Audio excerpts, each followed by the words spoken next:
सिंदूर बांटने की योजना को अफवाह बता दिया गया है और अब कार्यकर्ताओं में भारी आक्रोश है। आक्रोश होगा भी क्यों नहीं। 70 सालों में पहली बार खुलेआम छेड़खानी और आवारागर्दी करने का मौका मिल रहा था। दूसरों के घरों में सिंदूर लेकर जाने का अवसर बन रहा था। मन में पराई औरतों को सिंदूर की डिबिया देने के सपने पल रहे थे, पर सब पर पानी फिर गया। लफंगों ने मन ही मन कितने सारे डायलॉग गढ़ लिए थे। सिंदूर बांटते वक्त क्या क्या दुव्यर्थी बातें बोलनी हैं, वो सब भी मनोज भैया और रवि भैया से लिखवा लिए थे। सिंदूर बांटने के लिए मोहल्लों के घर आपसी सहमति से बांट चुके थे, लेकिन अचानक यहां भी सीज फायर हो गया। इस योजना को भी अफवाह बता दिया गया। हाय रे सीज फायर, हाय हाय। ये दुख खत्म काहे नहीं होता भाई। अब बेचारे कार्यकर्ता बोलें तो बोलें क्या, शिकायत करें भी तो किससे, उन्हें तो अपनों ने ही लूटा। खैर, योजना शुरू होने से पहले ही सिंदूर की डिब्बियों की शॉर्टेज हो चुकी थी। बेचारे कार्यकर्ता कुर्ते की दोनों जेबों में सिंदूर की डिब्बियां भरकर टहलने लगे थे। कार्यकर्ताओं में एक नई उमंग, एक नया उत्साह दिखने लगा था। लग रहा था जैसे पार्टी ज्वाइन करना सफल हो गया हो।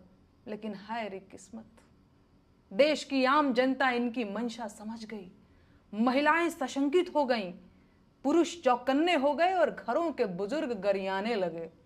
चाल चलन तो इन लोगों का वैसे भी जग जाहिर था, पर जब आम जनता को पता चला कि ये लोग उनके घर आएंगे और सिंदूर साथ लाएंगे, तो बात बर्दाश्त से बाहर हो गई, और होनी भी चाहिए।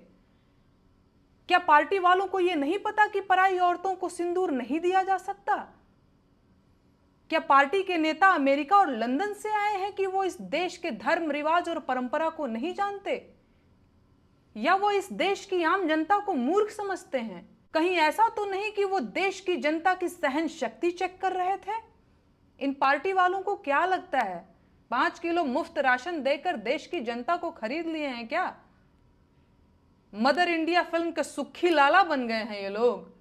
मुफ्त अनाज के बाद सिंदूर देंगे, इतनी हिम्मत हो गई, इतना मन बढ़ गया। आप लोग जानते हैं ऐसा क्यों हुआ है?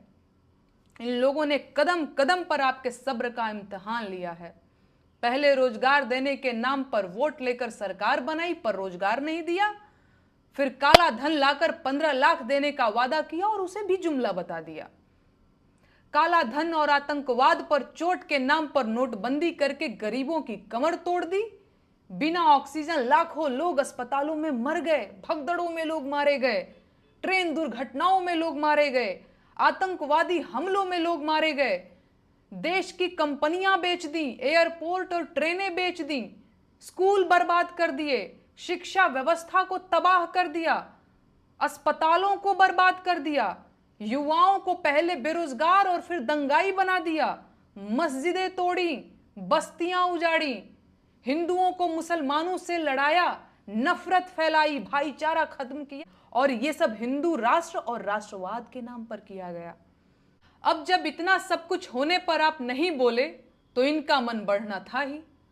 अब नौबत ये आ गई है कि ये लोग राष्ट्रवाद के नाम पर आपके घरों में घुसना चाहते हैं, औरतों को सिंदूर देना चाहते हैं। अभी भी वक्त है, जाग जाइए, वरना वो दिन दूर नहीं जब ये लोग देश सेवा के नाम पर आपके घर में आकर बैठ जाएंगे और घर का एक कमरा देश के नाम पर मांगने लगेंगे। अब मन बढ़ने की कोई सीमा तो होती नहीं है। बाकी आप खुद समझदार हैं, अभी भी इतनी देर नहीं हुई है कि गलतियां सुधारी न जा सके।